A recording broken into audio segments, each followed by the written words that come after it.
Hey everyone, Tim Schofield here from CubeKing77.com, here to review the first Lenovo phone I've actually ever used, the Lenovo K3 Note. Gearbest.com actually sent this to me, so huge shout out to them. You can actually pick up this device for about $155 off contract over on their website.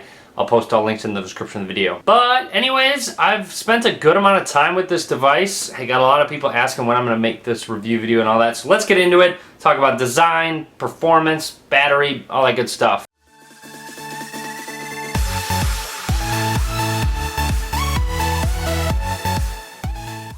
Alright, here is the K3 Note from the Chinese manufacturer Lenovo. You'll see I got the yellow variant. It's a little flashy, but I actually kind of like it. Let's talk about design. So button-wise, on the right side here, you have a power button right down there and the volume rockers. And I like the button placement, honestly, and the buttons are very tactile. You can click them and they're very responsive. You have to press it a decent amount, which is good so you don't have any accidental presses. Now on the back here in the upper left hand corner, you have a 13 megapixel camera with a dual LED flash. You have a speaker right here, which placement wise, I know it's on the back. It's good though because you're not covering it up usually when you hold the phone horizontal or vertically, so it's in a good spot for you not to cover it up. Sound quality is just decent. Honestly, could get a little louder, but for the price, it's still a pretty solid speaker. Now, a little bit different design feature on the bottom. You only have the microphone slot, and then up at the top here is where your micro USB charging slot and 3.5mm headphone jack are. So I don't know if you like that on the top. I honestly thought I wasn't going to like it, but I'm impartial. I'm totally okay with the charging being on the bottom or top of the device. Headphone jack I prefer being actually on the bottom of the device. The back is actually removable, so you can take that off. The battery is removable as well. It's a 3000 milliamp hour battery, and it's been good battery life. I would say I get a little over 4 hours screen on time. It gets me through just about the end of the day. So overall, battery life's been pretty good. You have a dual SIM cards right here. Only one of them works with 3G and 4G data. The other one would be calls, texts, etc. Then you have a micro SD card slot as well for expandable storage. Now at the top here, you have your earpiece. Call quality has been great. And then you have a 5 megapixel front-facing camera. Then down at the bottom, you have some capacitive buttons which actually don't light up. It's a little unfortunate because when you're in a dark situation, you really can't even see them, so you kind of got to guess what they are. You have back, home, and a menu button right here. So let's go ahead and unlock the phone. You press and hold it, and you get to your recent running apps. Now, you'll see these apps keep randomly opening up. I'll talk about that when I get to the software section. And then you have a settings button right there and a back button right there. All right, so let's go ahead and talk about that 5.5-inch 1080p IPS display on the K3 Note. And it's honestly been really good for me. Good viewing angles, have really no difficulty when playing games, watching movies. Honestly, it's been a good experience. The only one complaint I do have is I kind of wish that it would get brighter. Actually, when you're outside in direct sunlight, it can be a little difficult to see at times, but overall, that's about my only complaint. Like I said, it's pretty sharp. The colors look good as well. I mean, overall, they did a good job. All right, so let's go ahead and talk about software on the device. So it runs Android 5.0 Lollipop out of the box, which with Lenovo's Vibe UI, which is actually very intrusive on the Android operating system. It's very heavily customized and themed, which is pretty typical of Chinese manufacturers. And it comes with a lot of bloat. So let's talk about that real quick. A lot of apps actually randomly will open for me for no reason, especially that one, that specific one. It's a battery optimizer or speed optimizer. These two apps, for some reason, just like to open randomly, and it's really annoying, and they can't be uninstalled. So a lot of the bloat can't be uninstalled. So you'll see if I go to this battery, you can only go to App Info or Edit, and you can't get rid of it.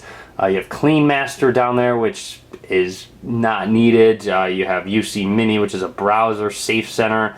Just a lot of bloat, and it's pretty annoying, especially because random bloat just shows up and has random pop-ups, and you cannot shut them off. Now, the stock launcher actually does not have an app drawer at all, which is pretty typical, like I said, of Chinese manufacturers to do as well. You can install a third-party launcher, but beware, for some strange reason, I can't add widgets. It's really odd, so you'll see if I want to go ahead and let's grab an email widget.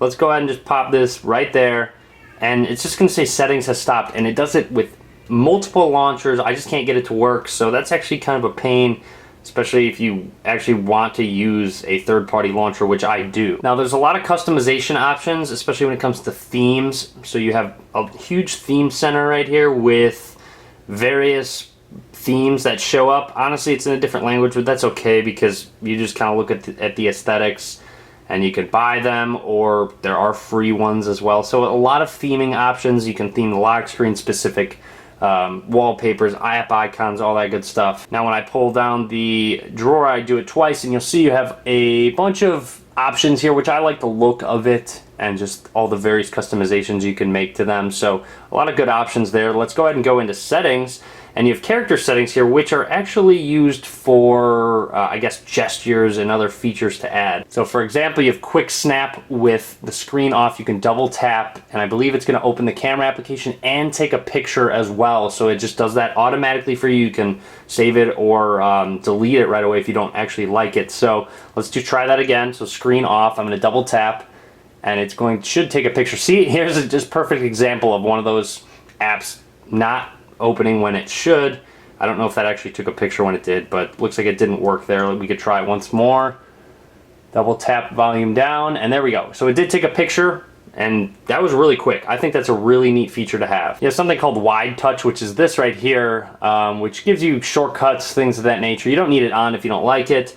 Double tap to make the screen turn on. Black screen unlock, where you swipe down to actually turn the screen on, and smart scene as well. Now to multitask, you press and hold on the home button here, and it's essentially the exact same as iOS's multitasking screen, which is fine with me because I actually really like how it looks. You can go faster down here and slower by swiping up here. So I mean, overall I like the multitasking screen. And then when it comes to performance, it has a Mediatek MT6752 Octa-Core processor at 1.7 gigahertz, 2 gigabytes of RAM.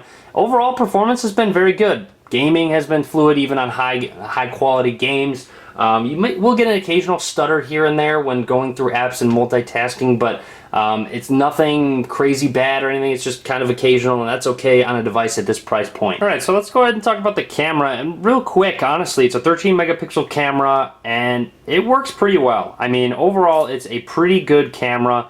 It focuses pretty quickly. Here's just a quick shot that I took, and the quality's good as well. I mean, I've done it in low light situations. Let's see, I think I have one right here. It's a very low light situation, and it did a pretty good job. Obviously the flash isn't on.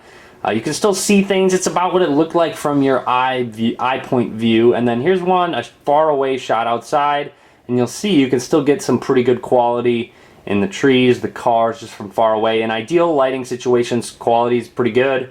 I mean, there's really no overall complaints about it. I would just say don't expect amazing shots like on the G4 or the S6, but for the price point, it's a good camera. You have a couple shooting modes, including panorama effects and then a QR code scanner as well, and you could shoot in 1080p video. And then the front-facing camera works just fine. I want to show you guys something that's pretty funny. It guesses your age and your happiness index. So depending on how big you smile and then your age, which it thinks I'm 35, but I'm actually 23, so I don't know how good this software actually is when it's trying to recognize your age. Alright, so just want to give some final thoughts on the Lenovo K3 Note, and overall, it would be a solid device except for the software. The software is just not that good in my opinion. Just with the launcher problems and then just the amount of bloat and just random apps opening, it's just kind of a headache, honestly. So that's what kills it for me. Maybe Lenovo can do a better job in a software update, but I don't know. But overall, the device in general has been solid, with the camera being a good performer. The speaker's okay, battery life has been good, and the screen is good as well, a 1080p display, and for that budget price of about $150, $160. And that's really about it. So honestly, like I said, for me personally, the software is a deal breaker, but overall, it's a good device aside from that. So you put software aside, and you have a pretty solid device. So if it ran stock Android, I'd be all over it. It'd be a great device, but it doesn't, so it is what it is. Like I said, hopefully you enjoyed this review video. Lots more to come. Check out gearbest.com. Shout out to them for sending me this device. Huge shout out. This video wouldn't have been possible without them. So all links in the description of the video if you're more interested. Subscribe to me as well. And that's pretty much it. So thanks for watching, guys. Have a good day.